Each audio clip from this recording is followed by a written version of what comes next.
Hey, I'm Robert Pearson, and this is Follow the Leader.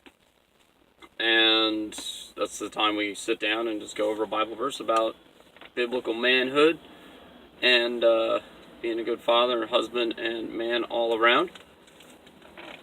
And so here we go. I'm going through the man cards one a day, and so these verses are passages from that. Things that are pretty straightforward from the Bible on do this, don't do that. And remember, we're not talking about salvation.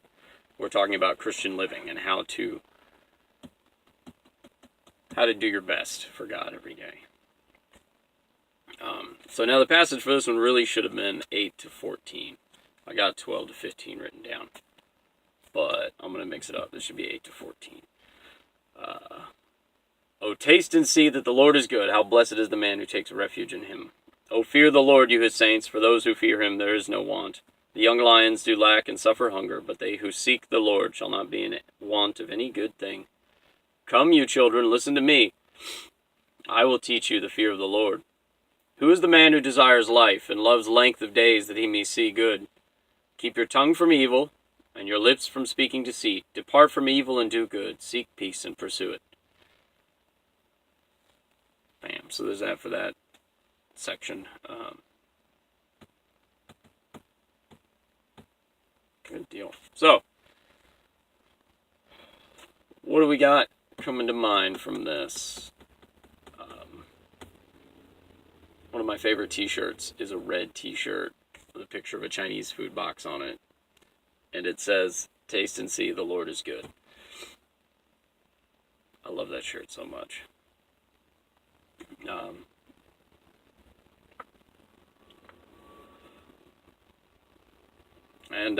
We got another call to fear God. And once again, this is a reverential fear. This isn't be afraid and quiver with anxiety and terror, but to revere, to respect what the Lord is capable of and what actually is going to happen to the wicked, which, by the way, is everybody. It is everyone. And so those of us who are in Christ simply have a covering for our wickedness, but it's everyone. All have sinned and fall short. So, yeah. We have more promises. Being in Proverbs previously, obviously you have more promises for being taken care of and provided by the Lord. Paul actually was just talking about the God's provision and contentment, just being content with what you have. You have food, you have shelter. That's enough, and God will watch out for your needs.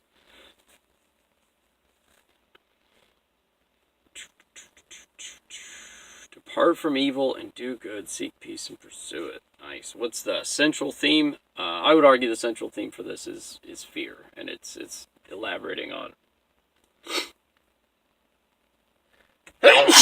Excuse me.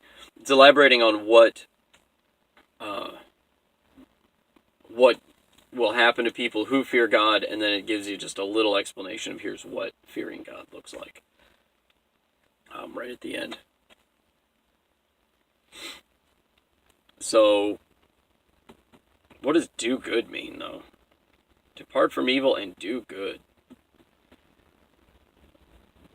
Is it explaining the phrase do good when it says seek peace and pursue it? Or is that just kind of an addendum of something else you should do? Do good's pretty general, pretty overbroad.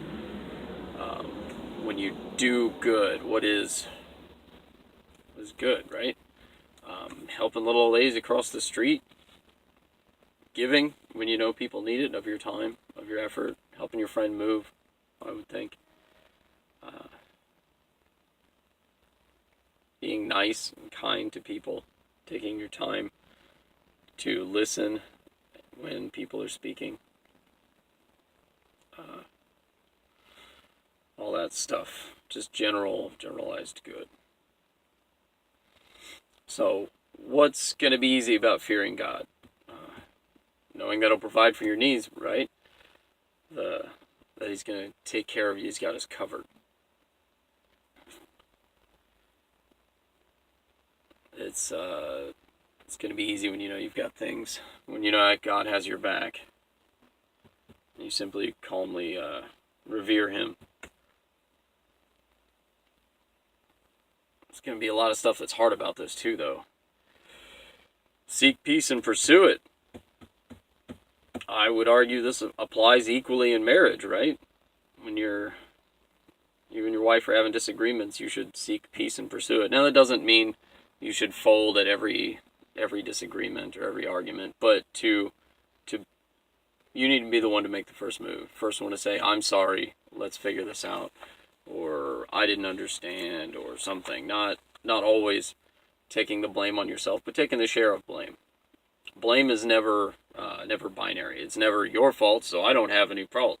Everybody's got some share of fault, and so when you acknowledge that you did something wrong, you give room for the other person. It makes it okay for them to acknowledge that they did something wrong, and you guys kind of meet halfway and go, oh, I misunderstood what you said here, and I overreacted and said this.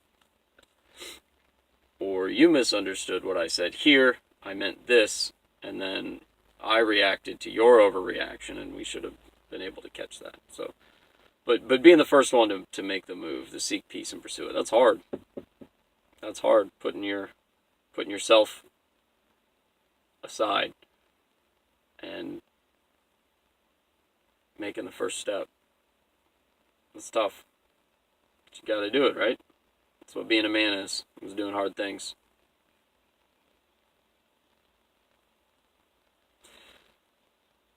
That's all I got for today. Give me your answer to these questions down in the comments below. Ask me some of your own questions. Once again, I always welcome all questions, comments, concerns, cries of heresy. Thanks for sticking with me, and I'll see you next time. Godspeed.